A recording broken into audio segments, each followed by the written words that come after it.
On her elbow and looked down at Oliver.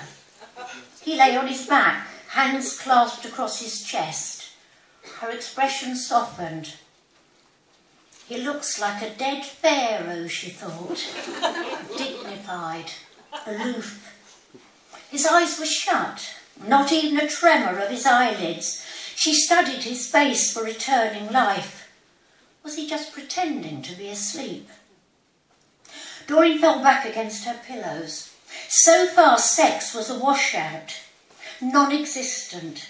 In a weak moment, after several brandies, she'd agreed not to keep trying to force foreplay on him. He'd looked bewildered, as if she was speaking in a foreign language. Foreplay, Ollie. You know, cunilingus. He'd choked on his hot chocolate, gone absolutely beetroot red. I call a spade, sweetheart.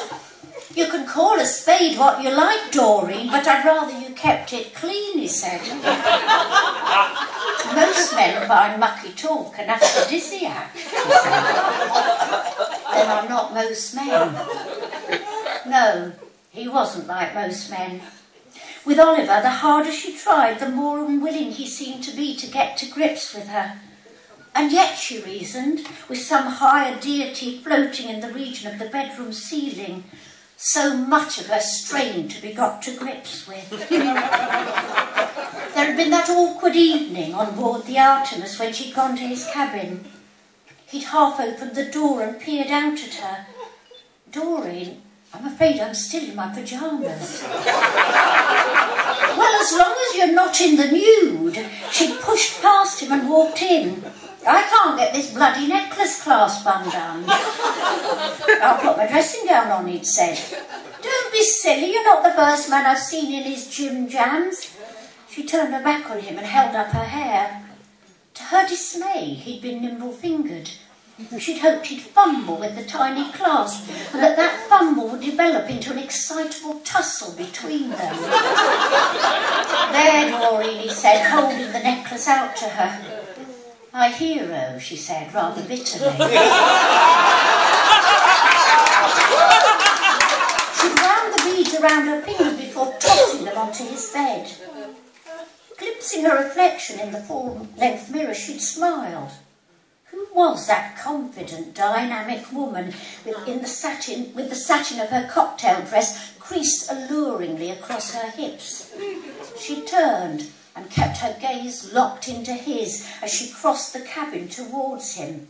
All guns blazing, she would have told her friend Laverne had the seduction scene been successful. She'd put one hand on his shoulder, the other one on the top button of his pyjama jacket. Instead of the button slipping easily from its buttonhole, she'd found herself fumbling desperately with it, while he'd remained as rigid as a guardsman. Ollie, are you super glued into your jacket? Not at all, he said, it's just that he looked almost boyish in his obvious embarrassment. She'd retrenched, asked for a brandy, insisted he had one with her. Immediately he'd seemed to relax. No brandy, I'm afraid, but I have a rather good Merlot. A glass of Merlot will be perfect, she said. She couldn't stand Merlot. While he'd fussed about opening the bottle, she'd sat on the edge of the bed, thinking hard always worked for Doreen. And often afterwards, she'd wonder why she didn't think hard more often. Almost immediately, her brain supplied a memory of her late husband, droning on about how he'd calmed terrified horses when he'd been on veterinary service in Egypt during the Suez Crisis. They become submissive if you whisper gently in their ear. As Oliver poured the wine, holding the glasses up to the light to ensure they were equally filled, she began to quietly talk about her sons, how she missed them, how she'd only come on the cruise because her close family friend, Dr. Martin Renshaw, had told her, Doreen, I don't like seeing you looking so lost. You're normally bubbly, so full of life. Oliver moved a small table next to the bed and put their glasses down. Then he'd sat next to her. "I have felt lost," she'd said, "knowing my boys don't need me anymore. Ollie, do you know how it feels not to be needed?" "Yes, I do," he'd replied gruffly. Gently and rhythmically she patted his knee as she continued to talk, her voice pitched low. "It's bloody lonely. Some morning there seems hardly any reason to get out of bed.